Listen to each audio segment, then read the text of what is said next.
नमस्कार साथियों, चैनल हिंदी विषय एवं साहित्य में आप सभी का पुनः हार्दिक अभिनंदन है। जैसा कि आप सभी जानते हैं, अपने इस चैनल पर हम पढ़ रहे हैं हिंदी साहित्य इतिहास की प्रसिद्ध पुस्तक रामचंद्र शुक्ल द्वारा लिखित। इसके अंतर्गत आज की कक्षा में हम रासो साहित्य पढ़ेंगे, जिसकी कवि चंद्रवरदाई और उनके प्रसिद्ध ग्रंथ पृथ्वीराज रासो के संबंध में आज की कक्षा में हम विस्तृत जानकारी प्राप्त करेंगे। थोड़ा सा मौसम बदल रहा है, हल्का सा सर्दी का आभास होने लग गया और इसी कारण थोड़ा सा कुछ गले में खराबी है। हालांकि मैं कोशिश करूंगी कि आपको आवाज़ में कोई परेशानी नहीं आए, लेकिन फिर भी यदि आपको आवाज़ सही से नहीं आए तो आप कमेंट बॉक्स में मुझे लिख के बता सकते हैं। आइए शुरू करते हैं आज की कक्षा। चंद्रवरदाई समय है संवत 1225 से लेके 1249 तक इनका समय माना है शुक्ल जी ने। ये हिंदी के प्रथम महाकवि माने जाते हैं। शुक्ल ने हिंदी का प्रथम महाकवि किसको माना है? चंद्रवरदाई जी को माना है। इनका पृथ्वीराज रासो हिंदी का प्रथम महाकाव्य है। शताधिक बार पूछा हुआ प्रश्न है कि शुक्ल जी ने हिंदी का प्रथम महाकाव्य किसे माना है? तो शुक्ल जी ने पृथ्वीराज रासो को हिंदी का प्रसिद्ध महाकाव्य माना है। एक बात और मैं आपसे कहना चाहूंगी कि ये जो पुस्तक मैं पढ़ा रही हूँ, इससे पूर्व जब मैंने टेस्ट पेपर्स वगैरह सॉल्व करवाए थे तो काफ़ी अच्छे व्यूज़ आ रहे थे, लेकिन इस पुस्तक को पढ़ने में अधिकतर विद्यार्थी रुचि नहीं ले रहे। वो विद्यार्थी जो कि वास्तविक रूप से वर्तमान परीक्षाओं की पद्धति से जो परिचित हैं, वो विद्यार्थी इस पे ध्यान दे रहे हैं, लेकिन अधिकतर विद्यार्थी इस पुस्तक को नहीं देख रहे। अगर आप ऐसा कर रहे हैं और पहली बार ये वीडियोस देख रहे हैं तो मैं आपको बता दूं कि नेट परीक्षा, असिस्टेंट प्रोफेसर भर्ती परीक्षा, यूपीएससी या मुख्य परीक्षा, जहां आपने विषय के रूप में हिंदी साहित्य का चयन किया है, यह जो पुस्तक है बहुत ही आपके लिए कारगर सिद्ध होने वाली है। मैं ऐसा इसलिए कह रही हूँ, वर्तमान समय में जो प्रश्न पूछे जाते हैं इन परीक्षाओं में, वो किसी न किसी लेखक के प्रसिद्ध कथन होते हैं। यानी जो चीज़ आपको व्याख्या करके लिखनी होती है, जो स्पष्ट करके लिखनी होती है, जिसके आधार पर आपको 4 में से एक सही उत्तर छांटना होता है, वो कहीं ना कहीं इनके प्रसिद्ध लेखकों के कथन होते हैं। और रामचंद्र शुक्ल उनमें से सर्वाधिक पूछे जाने वाले लेखक हैं। यदि आप इनकी पुस्तक को पढ़ लेते हैं, इनकी जो अवधारणा है विभिन्न लेखकों को, उसे क्लियर कर लेते हैं, जैसे कि यूपीएससी के सिलेबस में भी कामायनी लगी हुई है, जयशंकर प्रसाद वगैरह, इन सबके काव्य हैं, तो कामायनी के विषय में शुक्ल का क्या दृष्टिकोण है, इसे भी आप समझ लीजिए। बाकी नोट्स वगैरह या जो कामायनी पढ़नी है, श्रद्धा सर्ग है, इडा सर्ग है, जो भी लगे हुए हैं वो तो आप पढ़ ही लेंगे, लेकिन सबसे ज़्यादा महत्वपूर्ण यह है कि शुक्ल का और वर्तमान में जो कुछ अच्छी पुस्तकें हैं, जो नए शोध हुए हैं, क्योंकि शुक्ल ने तो बहुत पहले लिख दिया था, इसके बाद कुछ जो नए शोध हुए हैं उनसे भी संबंधित आप थोड़ा बहुत जानकारी प्राप्त करते रहिए। चाहे आप नेट दे रहे हैं या कोई भी एग्जाम आप दे रहे हैं, यदि आप अंतिम रूप से चयनित होना चाहते हैं तो। बाकी आप फिर यही कहेंगे कि हमने 16 घंटे पढ़ाई करी, 8 घंटे पढ़ाई करी, 4 घंटे नियमित पढ़ाई करी, लेकिन सिलेक्शन नहीं हुआ। पढ़ाई करने से भी ज़्यादा ज़रूरी यह है कि जो आपने पढ़ा वो परीक्षा उपयोगी है या नहीं है। आगे बढ़ते हैं। चंद दिल्ली के अंतिम हिंदू सम्राट महाराज पृथ्वीराज के मित्र और पृथ्वीराज के सामंत और राजकवि प्रसिद्ध हैं। इससे इनके नाम में भावुक हिंदुओं के लिए एक विशेष प्रकार का आकर्षण है। रासो के अनुसार ये भट्ट जाति के जगात नामक गोत्र के थे। भट्ट, चारण, ये सब है ना। भाट भी इन्हें कहते हैं ना। भट्ट को इसका ये है तत्सम रूप, और इसे हिंदी में अपन क्या कहते हैं? भाट, है ना। चारण भाट, भाट की तरह क्यों चिल्ला रहा है, ये एक है ना मुहावरा कह लीजिए, लोकोक्ति है ना, भाटों की तरह क्यों चिल्ला रहा है। तो भाट कौन थे? जो चिल्ला चिल्ला कर राजाओं की प्रशंसा और वीरदावली गाया करते थे। कल हम चारण जब पढ़ रहे थे तो वो चारण जाति, भाट जाति, इनका ये एक क्या बोले, एक होता है ना फैमिली, मतलब एक पारिवारिक इनका ये पेशा था, ऐसा आप मान सकते हैं। इनके पूर्वजों की भूमि पंजाब, जहां लाहौर में इनका जन्म हुआ। इनके पूर्वजों की भूमि कहाँ थी? पंजाब, लाहौर में इनका जन्म हुआ। इनका और महाराज पृथ्वीराज का जन्म एक ही दिन था और दोनों ने एक ही दिन यह संसार छोड़ा भी था। ये महाराज पृथ्वीराज के राजकवि ही नहीं, उनके सखा और सामंत भी थे तथा षड्भाषा, व्याकरण, काव्य, साहित्य, छंदशास्त्र, ज्योति ज्योतिष, पुराण, नाटक आदि अनेक विद्याओं में पारंगत थे। इन्हें जालंधरी देवी का इष्ट था, जिसकी कृपा से ये काव्य भी कर सकते थे। इनका जीवन पृथ्वीराज के जीवन के साथ ऐसा घुला मिला था कि अलग नहीं किया जा सकता। युद्ध में, आखेट में, सभा में, यात्रा में सदा महाराज के साथ रहते थे। जहां जो भी बातें होती थी सब में सम्मिलित होते थे। पृथ्वीराज रासो 2500 पृष्ठों का बहुत बड़ा ग्रंथ है, जिसमें 69 समय सर्ग या अध्याय हैं। अब देखिए, यह भी प्रश्न पूछा हुआ है कि पृथ्वीराज रासो को कितने समय के अंतर्गत बांटा गया है, तो 69 है इसकी संख्या। अब इसको सर्ग या अध्याय न कर लिख कर इन्होंने अपने प्रत्येक पाठ को या प्रत्येक अध्याय को क्या नाम दिया है? समय, है ना। ये भी पूछा हुआ है, ध्यान रखना है। प्राचीन समय में प्रचलित प्राय सभी छंदों का व्यवहार इसमें हुआ है। मुख्य छंद है कवित्त, छप्पे। मुख्य छंद कौन सा है? कवित्त, जिसे आप छप्पे भी कहते हैं। दुहा, तोमर, त्रोटक, गाहा और आर्या। जैसे कादंबरी के संबंध में प्रसिद्ध है कि उसका पिछला भाग बाण के पुत्र ने पूरा किया, वैसे ही बाण भट्ट ने पूरा किया, वैसे ही रासो के पिछले भाग को भी चंद के पुत्र जल्हण द्वारा पूरा किया जाना बताया जाता है। रासो के अनुसार जब शहाबुद्दीन गौरी पृथ्वीराज को कैद करके गजनी ले गया, तब कुछ दिनों पीछे चंद भी वहीं गए। जाते समय कवि ने अपने पुत्र जल्हण के हाथ में रासो की पुस्तक देकर उसे पूर्ण करने का संकेत भी दिया। जल्हण के हाथ में रासो को सौंपे जाने और उसके पूरे किए जाने का उल्लेख रासो में है। पहली वाली जो लाइन है परीक्षा में पूछी गई है, इसको आप हाईलाइट कर सकते हैं। पुस्तक जल्लड़ हत दे चली गज्जल नृप काज, किससे संबंधित है और कौन सी पुस्तक से संबंधित है, यह पूछा गया था। तो यह चंद्रवरदाई से संबंधित कथन है और पृथ्वीराज रासो नामक पुस्तक का इसमें उल्लेख है।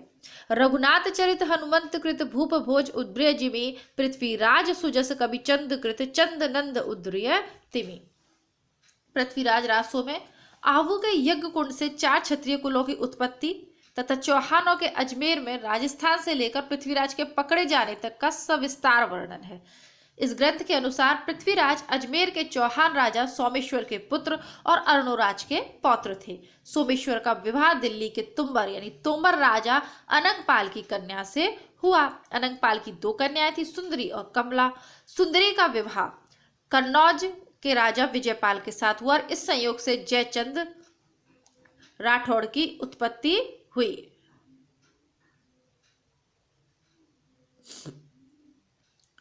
दूसरी कन्या कमला का विवाह अजमेर के चौहान सोमेश्वर के साथ हुआ, जिनके पुत्र पृथ्वीराज हुए। अनंगपाल ने अपने नाती पृथ्वीराज को गोद लिया, जिससे अजमेर और दिल्ली का राज एक हो गया। जयचंद को यह बात अच्छी ना लगी। उसने एक दिन राष्ट्रीय यज्ञ करके सब राजाओं को यज्ञ के भिन्न भिन्न कार्य करने के लिए निमंत्रित किया और इसी के साथ ही अपनी कन्या संयोगिता का स्वयंवर रचा। राष्ट्रीय यज्ञ में सब राजा आए पर पृथ्वीराज नहीं आए। इस पर जयचंद ने चिढ़कर पृथ्वीराज की एक स्वर्ण मूर्ति द्वारपाल के रूप में द्वार पर रखवा दी। एक कथा है जो प्रचलित है, बाकी ऐतिहासिक रूप से इसमें कितनी सच्चाई है ये हम नहीं कह सकते, लेकिन ये कथा प्रचलित है। संयोगता का अनुराग पहले से ही पृथ्वीराज पर था, अतः जब वह जयमाल लेकर रंगभूमि में आई तब उसने पृथ्वीराज की मूर्ति को ही माला पहना दी। इस पर जयचंद ने उसे घर से निकालकर गंगा किनारे के महल में भेज दिया। इधर पृथ्वीराज के सामंतों ने आकर यज्ञ विध्वंस किया। फिर पृथ्वीराज ने चुपचाप आकर संयोगता से गांधर्व विवाह किया और अंत में वे उसे हर ले गए, अपहरण करके ले गए। रास्ते में जयचंद की सेना से बहुत बड़ा युद्ध हुआ, पर संयोगता को लेकर पृथ्वीराज कुशलतापूर्वक दिल्ली पहुंच गए। वहां भोग विलास में ही उनका समय बीतने लगा और राज्य की रक्षा का ध्यान न रहा। बल का बहुत कुछ हास तो जयचंद तथा उसके राजाओं के साथ साथ लड़ते लड़ते हो चुका था। बड़े बड़े सामंत मारे जा चुके थे। अच्छा अवसर देखकर शहाबुद्दीन चढ़ाया पर हार गया और पकड़ा गया। पृथ्वीराज ने उसे छोड़ दिया।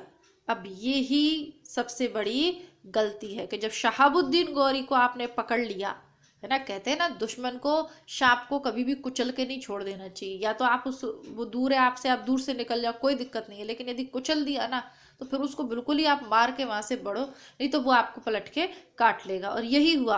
ये जो हमारे भारतीय थे ना, ये थोड़े से सीधे भी थे और थोड़ा सा नैतिक नियमों का परिपालन करने वाले थे। जब इनसे कोई क्षमा मांग लेता था, शरण में आ जाता तो छोड़ देते थे। शहाबुद्दीन चढ़ आया और हार गया, पकड़ा गया।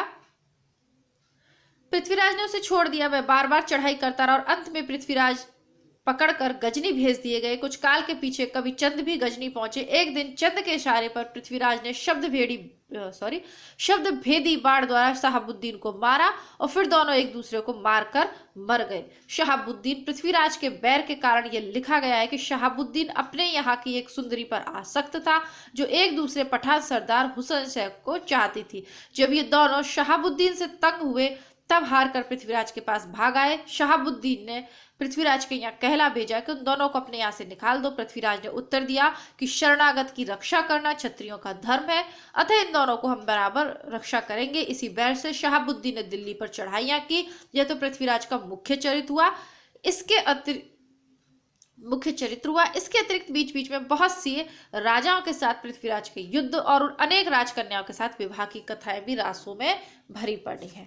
जैसा कि मैंने आपको पूर्व में कहा था, कल की कक्षा में भी कहा था कि मैं आपको इससे संबंधित जो मिथ है वो आगे क्लियर करूंगी। देखिए, संयोगिता और पृथ्वीराज को एक प्रेमी और उसकी तरीके से चित्रित किया जाता है हिंदी साहित्य के इतिहास में। लेकिन देखिए, ये आदिकाल का जो समय था और इस तरीके से इसको पूछा भी गया है कि पृथ्वीराज रासो की नायिका संयोगिता है, पद्मावती है, तो उसको थोड़ा सा ध्यान रखिएगा, संयोगिता है। अब हम इस स्टोरी को सुनते हैं और पृथ्वीराज सीरियल में भी इसको दिखाया गया तो बड़े भावुक हो जाते हैं कि यार ये पृथ्वीराज और संयोगिता तो बहुत अच्छे मतलब प्रेमी प्रेमिका थे। उसने उसकी माला के उसकी क्या है उसकी स्टेचू उसकी मूर्ति पे माला डाल दी और वो उसके लिए उसने युद्ध किया, उसको जीत के लाया। भाई देखिए, इसमें इतना भावनात्मक होने की आवश्यकता बिल्कुल भी नहीं है ना। सीरियल्स में तो आधी सच्चाई दिखाई जाती, आधी। ये अकेली संयोगिता नहीं थी जिसके लिए पृथ्वीराज ने युद्ध किया, ऐसी जाने कितनी संयोगिताएं अर्थात कितनी रानियां थी। ये उस समय एक जैसा मैंने कहा कि युद्ध करना तो डेली का काम था ना दीदी से, मतलब कल की कक्षा में इसको अच्छे से एक्सप्लेन कर चुकी हूँ तो दोबारा व्याख्या नहीं करूंगी।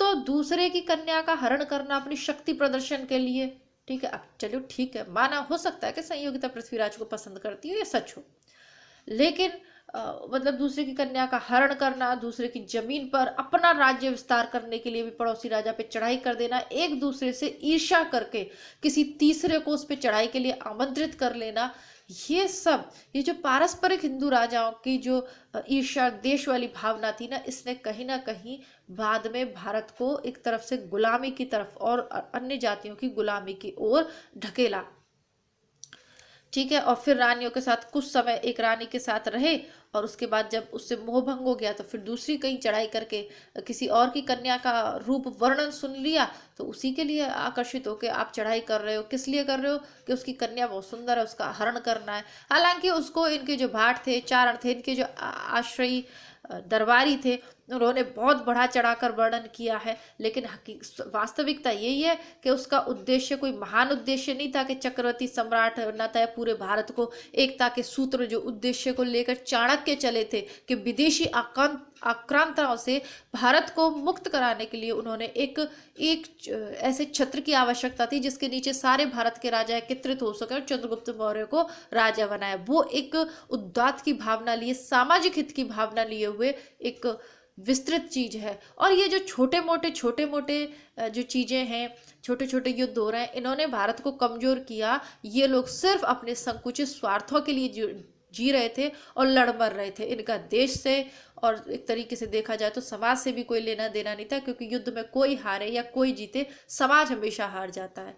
उन माओ के आंचल जो सूने हो जाते हैं, उन बहनों की कलाइयां या कहीं मांग का सिंदूर जो युद्ध में उजड़ जाता है, उसकी पूर्ति कोई नहीं कर सकता, है ना। बहुत आसान है ये कह देना अपने गर्भ में आके, शक्ति के गर्भ में आके चलो युद्ध करो, लेकिन युद्ध के परिणाम बहुत गंभीर होते हैं। और धर्मवीर भारती का जो नाटक है अंधा युग, उसको जब मैं आपको पढ़ाऊंगी तो मैं आपको क्लियर करूंगी कि कोई भी हारे या कोई भी जीते, युद्ध कभी भी किसी समस्या का समाधान नहीं होना चाहिए, एकमात्र समाधान तो बिल्कुल भी नहीं। तो आपको ये चीज़ बिल्कुल ध्यान रखनी है कि इनका उद्देश्य किसी बहुत बड़े उद्देश्य से ये नहीं लड़ रहे थे। अगर ऐसा होता तो जयचंद कभी भी किसी तीसरे व्यक्ति को इसके लिए आमंत्रित नहीं करता। और ये छोटी छोटी बातों पे नाक पे रखे घूमते थे, गुस्सा चिढ़ जाया करते थे एक दूसरे, और बदले की भावना से युद्ध हुआ करते थे। आगे बढ़ते हैं। ऊपर लिखे वृत्तांत और रासों में दिए गए संवतों का ऐतिहासिक तथ्यों के साथ बिल्कुल मेल न खाने के कारण अनेक विद्वानों ने पृथ्वीराज रासों के पृथ्वीराज समसामयिक किसी कवि की रचना होने में पूरा संदेह किया है, क्योंकि इसमें जो तिथियां दी हैं वो इतिहास से मेल नहीं खाती और उसे 16वीं शताब्दी में लिखा हुआ एक जाली ग्रंथ ठहराया है। रासों में चंगेज, तैमूर आदि कुछ पीछे के नाम आने से यह संदेह और पुष्ट होता है। प्रसिद्ध इतिहासकार राय बहादुर पंडित गौरी शंकर हीराचंद ओझा रासों में वर्णित घटनाओं तथा संवतों को बिल्कुल भाटों की कल्पना मानते हैं। तो ये प्रश्न पूछा गया है, हालांकि इस भाषा में नहीं पूछा, 4 विद्वान दिए थे, उसमें पूछा था कि इनमें से बिल्कुल संदिग्ध किसने माना है। तो संदिग्ध किसने माना है, जाली ग्रंथ किसने माना है, गौरीशंकर हीराचंद ओझा ने। पृथ्वीराज की राजसभा के कश्मीरी कवि जयानक ने संस्कृत में पृथ्वीराज विजय नामक एक काव्य लिखा जो पूरा नहीं मिलता। उसमें दिए संवत तथा घटनाएं ऐतिहास की खोज के अनुसार ठीक ठहरती हैं। उसमें पृथ्वीराज की माता का नाम कर्पूरी देवी लिखा गया है, जिसका समर्थन हांसी के शिलालेख में भी होता है। उक्त ग्रंथ अत्यंत प्रामाणिक और समसामयिक रचना है। उसके तथा हमीर महाकाव्य आदि कई प्रामाणिक ग्रंथों के अनुसार सोमेश्वर का दिल्ली के तोमर राजा अनंगपाल की पुत्री से विवाह होना और पृथ्वीराज रासो का अपने नाना का गोद लिया जाना, राणा समर सिंह का पृथ्वीराज का समकालीन होना और उनके पक्ष में लड़ना, संयोगिता हरण इत्यादि बातें असंगत सिद्ध होती हैं। ठीक है, ये सारी बातें क्या है, असंगत है। इस प्रकार आबू के यज्ञ से चौहान आदि 4 अग्निकुलों की उत्पत्ति की कथा भी शिलालेखों की जांच करने पर कल्पित ठहरती है, क्योंकि इनमें से सोलंकी, चौहान आदि कई कुलों के प्राचीन राजाओं के शिलालेख मिले हैं, जिनमें वे सूर्यवंशी, चंद्रवंशी आदि कहे गए। अग्निकुल का कहीं कोई उल्लेख नहीं है, यानी जो चंद्रवरदाई ने लिखा है वो संदेहास्पद है। ऐसा लगता है बाद में भी किसी ने उसमें प्रक्षिप्तांश जोड़ दिए हैं।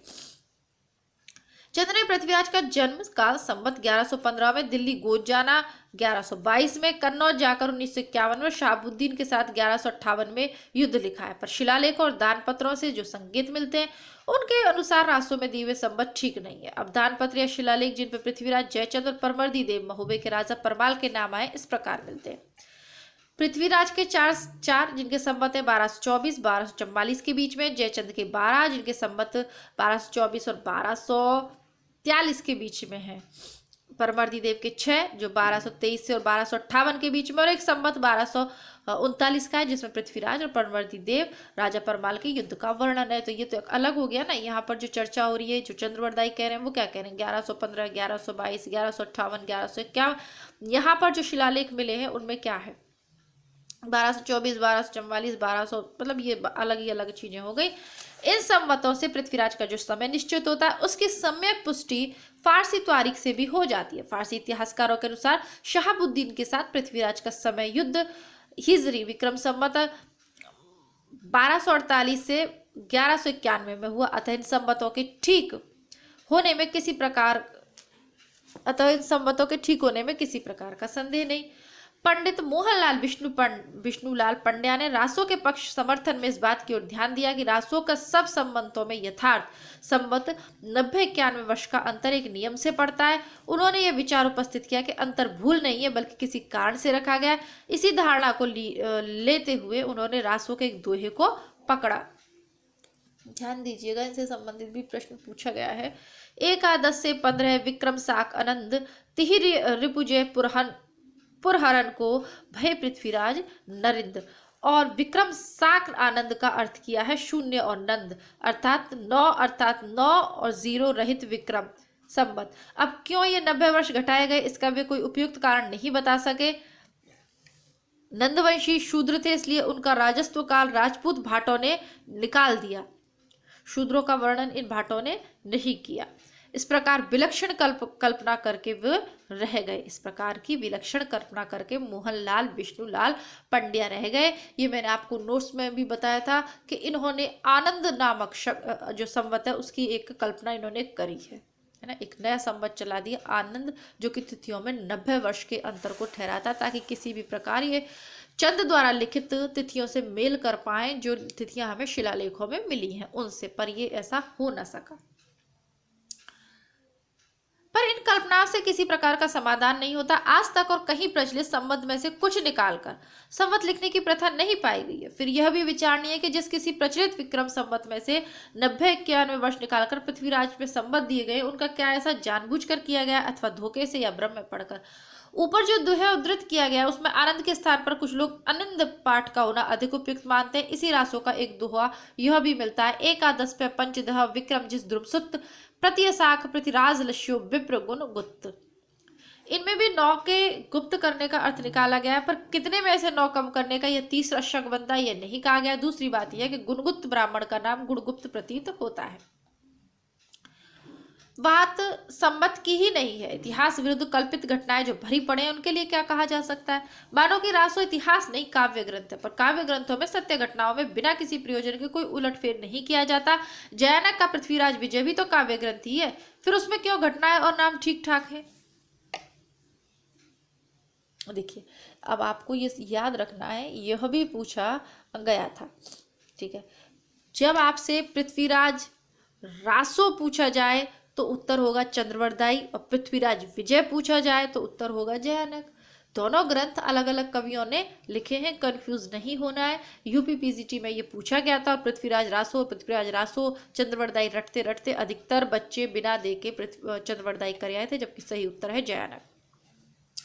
इस संबंध में इसके अतिरिक्त और कुछ भी कहने की जगह नहीं है कि पूरा ग्रंथ वास्तव में जाली है। यह तो हो सकता है कि इसमें इधर उधर के कुछ पद चंद के भी बिखरे हों, पर उनका पता लगाना असंभव है। यदि यह ग्रंथ किसी समसामयिक कवि का रचा होता तो इसमें से कुछ थोड़े से अंश पीछे से मिले होते, तो कुछ घटनाएं कुछ संबंध तो ठीक होते। रहा यह प्रश्न कि पृथ्वीराज की सभा में चंद्र नाम का कोई कवि था भी या नहीं, पृथ्वीराज विजय के कर्ता जयानक ने पृथ्वीराज के मुख्य भाट या बंदी राज का नाम पृथ्वी भट्ट लिखा है, चंद का नाम उसमें कहीं नहीं लिखा है। पृथ्वीराज विजय के 5वें सर्ग में ये श्लोक आया है, तनश्च चंद्र राजस्य चंद्रराज इवाभवतः संग्रहम यश सुवृत्ता नाम एवं व्याधात। इसमें यमक के द्वारा जिस चंद्रराज कवि का संकेत किया गया, यह राज बहादुर श्रीयुत पंडित गौरीशंकर हरिश्चंद्र ओझा के अनुसार चंद्रक कवि है, जिसका उल्लेख कश्मीरी कवि क्षेमेंद्र ने भी किया। इस अवस्था में यही कहा जा सकता है कि चंद्रवरदाई नाम का कोई कवि था, तो वह या तो पृथ्वीराज की सभा में न रहा होगा या जयानक के कश्मीर लौट जाने पर आया होगा। अधिक संभव यह जान पड़ता है कि पृथ्वीराज के पुत्र गोविंदराज या उनके भाई हरि जन या इन दोनों में से किसी के वंशज के या चंद्र नाम का कोई भट्ट कवि रहा होगा, जिसके पूर्वज पृथ्वीराज की वीरता आदि के वर्णन में कुछ रचना की हो। पीछे जो बहुत सा कल्पित भट्ट बढ़ंत तैयार होता गया, उन सब को लेकर चंद्र को पृथ्वीराज की समसामयिक मान उसी के नाम पर रासो नाम की वह बड़ी इमारत खड़ी की गई हो। अब पूरी ये जो आपको गाथा मैंने पढ़ के सुना दी, भाई देखिए पढ़ के सुनाना मुझे पड़ेगा क्योंकि बुक में लिख रही है और मैं बुक आपको पढ़ा रही हूँ। नोट्स तो है नहीं कि इसमें से छाट के मैं आपके लिए पढ़ा दूं। जब नोट्स बनाऊंगी तो उस तरीके से पढ़ा देंगे। शब्दों पे ध्यान दीजिए, भट्ट बढ़ंत है ना, ये भट्ट बढ़ंत क्या है? जैसा कि मैंने कहा कि अपने आश्रयदाताओं की प्रशंसा लिखा करते थे और पीढ़ी दर पीढ़ी ये कार्य होता था।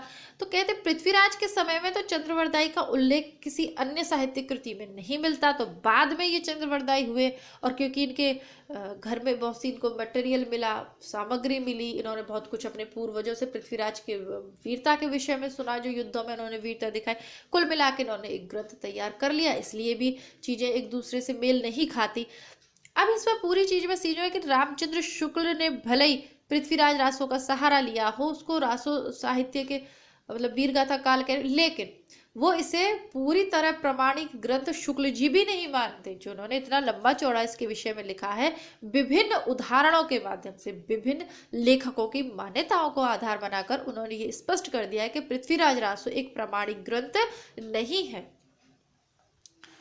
भाषा की कसौटी पर यदि ग्रंथ को कसते हैं तो और भी निराश होना पड़ता है, क्योंकि वह बिल्कुल बेठिकाने का, उसमें व्याकरण आदि की कोई व्यवस्था नहीं है।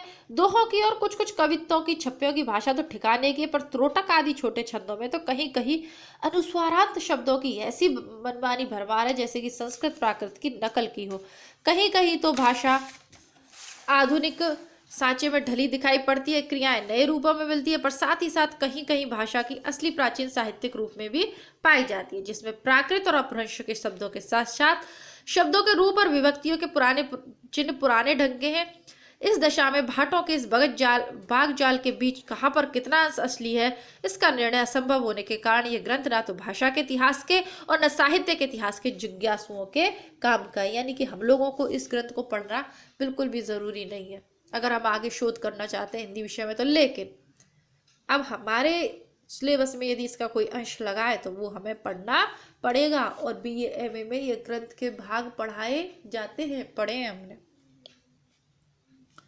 भाटों का बाग जाल, कुल मिला के अपने अपने राजा की हर आश्रय में रहने वाला कवि प्रशंसा करता था। रीति काल में दरबारी साहित्य, अब जब जब युद्धों का काल है तो इन दरबारी कवियों ने क्या लिखा है, भाटों ने, चारणों ने क्या उनकी विरुद्ध, उनकी युद्ध की बहादुरी गाई है। और जब श्रृंगारिकता का काल था तो दरबारी कवियों ने अपने राजा और रानी के श्रृंगारिक पक्ष को, अपने राजा की श्रृंगारिक शक्तियों को महत्व दिया, या शक्ति कहे उन्हें, या प्रवृत्तियों को महत्व दिया है। आगे देखते हैं। महामहोपाध्याय पंडित हरप्रसाद शास्त्री ने 1909 से 1913 तक राजपूताने में प्राचीन ऐतिहासिक काव्यों की खोज में 3 यात्राएं की थी। उनका विवरण बंगाल की साहित्यिक सोसाइटी ने छापा था। उस विवरण में पृथ्वीराज रासो के विषय में बहुत कुछ लिखा गया और कहा गया कि कोई ना कोई तो चंद के पूर्व पुरुषों को मगध से आया हुआ बताते हैं। पर पृथ्वीराज रासो में लिखा है कि चंद का जन्म लाहौर में हुआ था। कहते हैं कि चंद पृथ्वीराज के पिता सोमेश्वर के समय में राजपूताने में आया और पहले सोमेश्वर का दरबारी और पीछे से पृथ्वीराज का मंत्री, सखा और राजकवि हुआ। पृथ्वीराज ने नागौर बसाया था और वहीं बहुत सी भूमि चंद को दी थी। शास्त्री जी का कहना है कि नागौर में अब तक चंद के वंशज रहते हैं। इसी वंश के वर्तमान प्रतिनिधि रानूराम भाट से शास्त्री जी की भेंट हुई। उसमें उन्हें चंद का वंश वृक्ष प्राप्त हुआ, जो इस प्रकार है। जैसा कि मैंने कहा कि किसी विद्वान ने इसको प्रमाणिक माना है, किसी ने अप्रमाणिक माना है, लेकिन शुक्ल जी ने यह कह के छोड़ दिया कि ना तो ये पूर्ण प्रमाणिक है, ना अप्रमाणिक, संदिग्ध है, अर्ध प्रमाणिक इसको फिर मान लिया, क्योंकि उन्होंने तथ्य दिए इन तथ्यों के आधार पर। तो ये जो है, ये पूरी इस बुक में इनकी जो है वंश परंपरा दी हुई है। और नानूराम जी भाट से ये यहाँ पर मिले थे। ठीक है, ये पंडित हरप्रसाद शास्त्री जी, तो इनके वंश में हुआ है चंद्रवरदाई, ये स्पष्ट हो गया।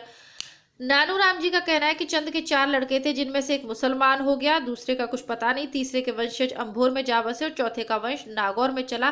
पृथ्वीराज रासो में चंद के लड़कों का उल्लेख इस प्रकार है। दाती पुत्र कवि चंद के सुंदर रूप सुजान, एक जल गुण राव रो गुण समुद्र ससबान। पृथ्वीराज रासो कवि चंद के 10 पुत्रों के नाम दिए गए। सूरदास के साहित्य लहरी का टीका के एक पद में ऐसा आया जिसमें सूर की वंशावली दी गई है। वह पद यह है, सूर की वंशावली। सूरदास की साहित्य लहरी की टीका में एक ऐसा पद आया जिसमें सूर की वंशावली दी है, वह इस प्रकार का है। प्रथमी ही प्रभु यज्ञ ते भय प्रकट अद्भुत रूप, ब्रह्मा राव विचार ब्रह्मा राकु नाम अनूप। पाए पाए देवी दियो शिव आदि सुर सुख पाए, कहो दुर्गा पुत्र तेरो भयो अति अधिकार। पारी पायन सुरन के सुर सहित स्तुति कीन, तासु वंश प्रशंस में भौचंद चारुण नवीन। तो सूरदास का वंशज भी इनको माना जाता है। भूप पृथ्वीराज दीनो तिन्हे ज्वाला देश, तने ताके 4 कीनो, प्रथम आप नरेश, दूसरे गुण चंद तासुत शीलचंद स्वरूप। वीरचंद प्रताप पूरण भयो अद्भुत रूप, रणथंबोर हम्बीर भूपति संगत खेलत जाय, तासु बंस अनूपो हरिचंद अति विख्याय। आगरे रही गोपचाल में रहो तासुत वीर, पुत्र जन्मे 7 ताके महाभट्ट गंभीर। कृष्णचंद उदार चंद जू, रूपचंद सुभाय, बुद्धि चंद प्रकाश चौथे, चंद बे सुखदाय। देवचंद प्रबोध सूत्रचंद ताको नाम, भयो सप्तो नाम सूरचंद मंद निगाम। इन दोनों वंशावलियों को मिलाने पर मुख्य भेद यह प्रकट होता है। नानूराम ने जिनको जलचंद की वंश परंपरा में पता, उक्त पद में उन्हें गुड़चंद की परंपरा में कहा गया, बाकी नाम प्राय सभी जगह मिलते हैं। नानूराम का कहना है कि चंद ने 3 या 4 हजार श्लोक रचना में संख्या में अपना काव्य लिखा था। उसके पीछे उनके लड़कों ने अंतिम 10 समयों को लिखकर उस ग्रंथ को पूरा किया। पीछे से और लोग उन्हें अपनी रुचि और आवश्यकता के अनुसार थोड़ी जोड़ तोड़ करते रहे। अंत में अकबर के समय में इसने एक प्रकार से परिवर्तित रूप धारण कर लिया। अकबर ने इस प्रसिद्ध ग्रंथ को सुना था। उसके इस प्रकार उत्साह प्रदर्शन पर कहते हैं कि उस समय रासो नामक अनेक ग्रंथों की रचना की गई। नानूराम का कहना है कि असली पृथ्वीराज रासो की प्रति मेरे पास है, पर उन्होंने महुआ समय की जो नकल महोपाध्याय पंडित हरिशास्त्र को दी थी, वह और भी उटपटांग और रद्दी है। पृथ्वीराज रासो के पद्मावती समय के कुछ पद्य नमूने दिए जाते हैं। अब वो कह रहे, अब उनके इस चीज को देखिए, थोड़ा सा जब इतना बड़ा काम किया है, इतना बड़ा ग्रंथ है जिसकी हिंदी साहित्य के अंतर्गत गणना की जाती है, ये प्रमाणिक है अप्रमाणिक है वो एक अलग बात है, लेकिन इसका अध्ययन किया जाता है, कक्षाओं में ये लगा हुआ है। तो नानूराम जी ने जो दिया वो शुक्ल जी को पसंद नहीं आया, लेकिन फिर भी इससे संबंधित प्रश्न पूछे जाते रहते हैं कि ये कौन से ग्रंथ की पंक्तियां हैं, कौन से कवि की पंक्तियां, कौन से समय में, तो वो हम थोड़ा सा देख लेते हैं। पद्मावती समय है, जैसा कि समय में विभक्त किया गया, तो उसमें हिंदुबान थान उत्तम सुदेश तह उदित तुंग सुज्जेश संभरी नरेश चहुआन थान पृथ्वीराज जहाँ राजंत भान संभर नरेश सोमेश पूत देवत रूप अवतार दत्त जिहि पकारी साह साहब लीन तिहो बेर करिय पानी पहिन सिंगनी सुगत गुर चढ़ जंजीर चुक्कड़ न सबद बेदंत तीर। अब जो पूछा जाता है वो ये वाला है। मानहु कला ससभान कला 1600 बिन्नीय बाल वैस ससिता समीप अमृत रस पिन्नीय विगसी कमल श्रृंग भ्रमर बेनु खंजन मृग लुट्टिय हीर कीर और बिंब मोती निक्स के अहि गुट्टिय। ये भी कभी कभी पूछ लिया जाता है।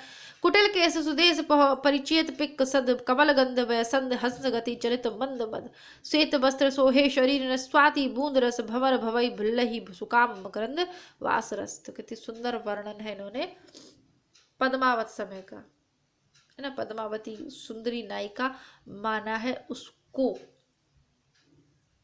ये नायिकाओं के प्रकार होते थे। प्रिय पृथ्वीराज नरेश जोग लिखी कंगर दिनो लगभ बरच रची सरब दिन द्वादश ससिलिनो से 11 और 30 संबत पर नाम है से पितृकुल शुद्ध वर्ण वरि रखन प्राण है। दिकंत दिट्ठिय उच्चरिय वर एक शलक विलम न करिए अलगार रेनी दिन पंचमही ज्यो रुकमनी कन्हर बरिए संघा ससिय लिए सहस बाल रुकमनीय जेह लज्जत मराल पूजिए गौवे गौरी शंकर मनाए दक्षिणी अंग कर लग्य पाए फिर देश दिशद पृथ्वीराज राज हंस बुद्ध मुद्द चर पट्ट लाज। बज्जिय घोर निशानी युद्ध का वर्णन है। बज्जिय घोर निशान रान चौहान चहु दिश सकल सूर सामंत समरि बल जंत्र मंत्र तिस उठ राजपति राज बाग मनो लग वीर नट कड़त तेग मन वेग लगत मानो बीज झट झट थक रहे सूर कौतिक गगन रंगन मगन भई शोर धर हदिहर्ष वीर जग्गे हुलसेरे और नव रंग रक्त बर सुरासान मुल्तान खंदान मीर बलश श्यो बलम तेर अच्चू कतीर रुहंगी फिरंगी हलबी सुमानी ठट्ट ठट्ट भल ठटी ठट्ट भल्लोच ढालम निशानी मंजारी चाशी मुख जम्बुक लारी हजारी हजार हुमके जोध भारी। तो ये पृथ्वीराज रासों के उदाहरणों के साथ यहाँ पर पृथ्वीराज रासों की बात समाप्त हो गई है। अब बात करेंगे भट्ट केदार और मधुकर की, जिनसे प्रश्न बार बार पूछे जाते हैं। समय माना है इनका 1224 से लेकर 1243। जिस प्रकार चंद्रवरदाई ने महाराज पृथ्वीराज को कीर्तिमान किया है, उसी प्रकार भट्ट केदार ने कन्नौज के सम्राट जयचंद का गुण गाया है। जयचंद वही कौन जिनकी पृथ्वी पुत्री संयोगिता का इन्होंने हरण किया था। देखिए, अब आप ये लोग गलती मत कर देना कि पृथ्वीराज रासों में या पद्मावती समय दिया है तो उसकी नायिका आप पद्मावती को मान लें, है ना। यह भी प्रश्न पूछा हुआ है, तो इसलिए आप इसको थोड़ा ध्यान से देखेंगे। रासों में चंद और भट्ट केदार के संवाद का एक स्थान पर उल्लेख भी है। भट्ट केदार ने जयचंद प्रकाश नाम का एक महाकाव्य लिखा था, जिसमें महाराज जयचंद के प्रताप और पराक्रम का विस्तृत वर्णन है। भट्ट केदार का ग्रंथ कौन सा हो गया? जयचंद प्रकाश। जयचंद प्रकाश आप कर भी लेंगे यदि आपको पता है कि भट्ट केदार कहाँ रहते थे। भट्ट केदार और मधुकर कवि जयचंद के में रहते थे आश्रय में। अब जयचंद के आश्रय में रहेंगे तो अपने आश्रयदाता के ही गुण गाएंगे, इसमें तो कोई बड़ी बात है ही नहीं।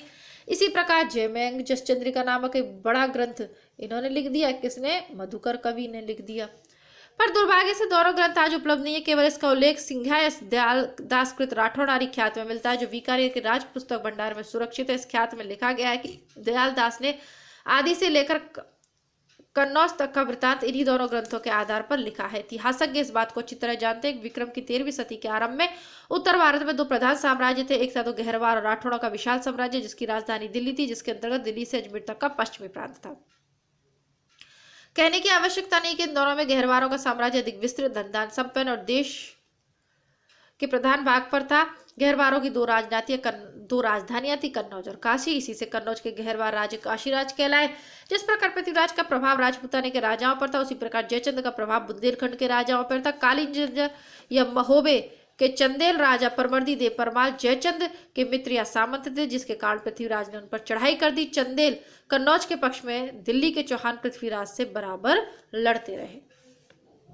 ठीक है। जगनीक ऐसा प्रसिद्ध है, इनका समय माना है 1200 30 ऐसा प्रसिद्ध है कि कालंजर के राजा परमाल के यहाँ जगनीक नाम के एक भाट थे, जिन्होंने महोबे के 2 प्रसिद्ध वीरों आला और ऊदल के वीर चरित्र का विस्तृत वर्णन एक वीर गीतात्मक काव्य के रूप में लिखा है, जो इतना सर्वप्रिय हुआ कि उसके वीर गीतों का प्रचार क्रम से सारे उत्तरी भारत में, विशेषता उन सब प्रदेशों में जो कन्नौज साम्राज्य के अंतर्गत आते थे, हो गया।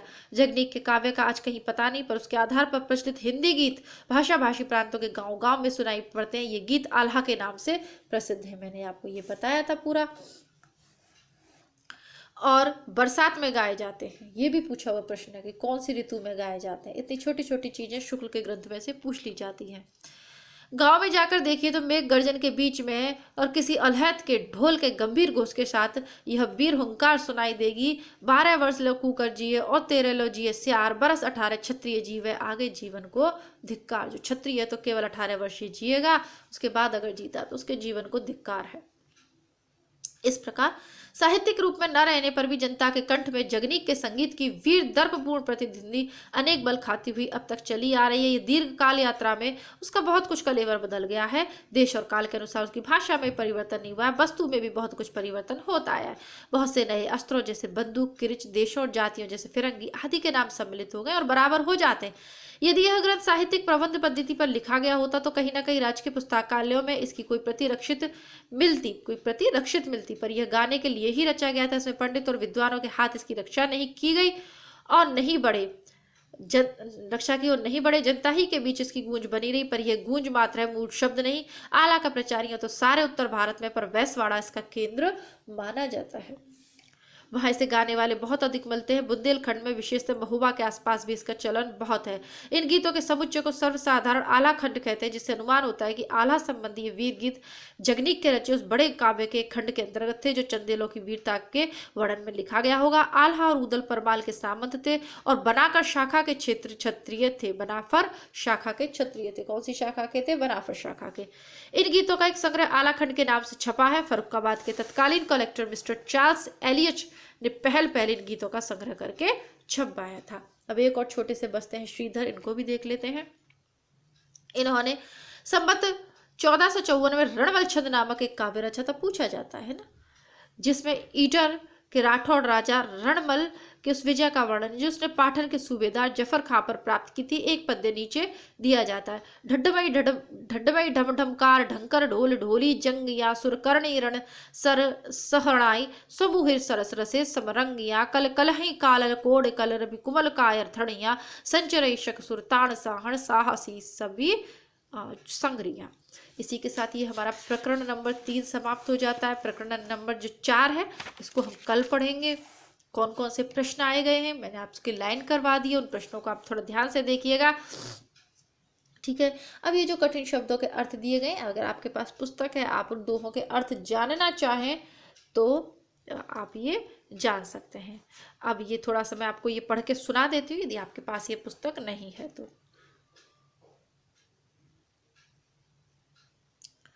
भट्ट वर्णन पर यदि विश्वास किया जाए तो केदार महाराज जयचंद के नहीं सुल्तान शहाबुद्दीन गौरी के कविराज थे, है ना। शिवराज सिंह सरोज में भाटों की उत्पत्ति के संबंध में यह विलक्षण कवित्व उद्धृत है। प्रथम विधाता थे प्रकट भय बंदी जन, पुन पृथु यज्ञ में प्रकाश सरसात है। माने सूत सोहनक न पांचत पुराण रहे, जैसे को बखाने महासुख सरसात है। चंद चौहान के केदार गौरी साहू जी के, केदार किसके? चंद किसके हैं? चौहानों के भाट हैं।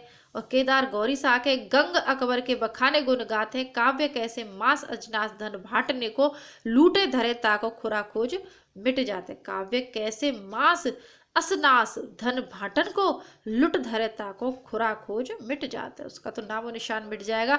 अब ये गंग का भाट किसका था? अकबर का था, है ना। तुलसी गंग दो भय सुकविन के सरदार, ये लिखा गया है, पद्य प्रसिद्ध है। और इनके अनुसार शिव सिंह सरोज के अनुसार तो ये जो केदार जयचंद प्रकाश लिख रहे हैं ये शहाबुद्दीन गौरी के माने जाते हैं। आज का ये जो टॉपिक है इसमें समझाने जैसा, व्याख्या करने जैसा नहीं था, क्योंकि खुद ही बहुत स्पष्ट शब्दों में शुक्ल जी ने इसको लिख दिया। आप लोग किसी भी प्रतियोगी परीक्षा की तैयारी कर रहे हैं, अपने मित्रों को चैनल से जोड़ने का प्रयास करें। यूपीएससी के यदि स्टूडेंट्स हैं, इन वीडियोज़ को देख रहे हैं, तो वो अपने अन्य मित्रों को इस चैनल से जोड़ें। मिलते हैं कल प्रकरण नंबर 4 के साथ। तब तक के लिए नमस्कार, धन्यवाद, जय हिंद।